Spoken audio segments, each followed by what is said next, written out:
வனத்தினில பெடக்குயில் கூவையில உன்னுடைய வேதனைய நான் அறிஞ்சேன். பொங்கலத்தில் மாலையிட ஒன்னிரண்டு தோளத்தோட என்ன தவம் செஞ்சேனோ என் மாமா.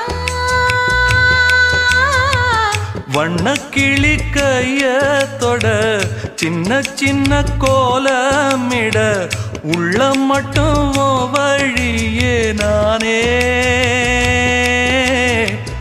உள்ள மட்டும் வழியே நானே.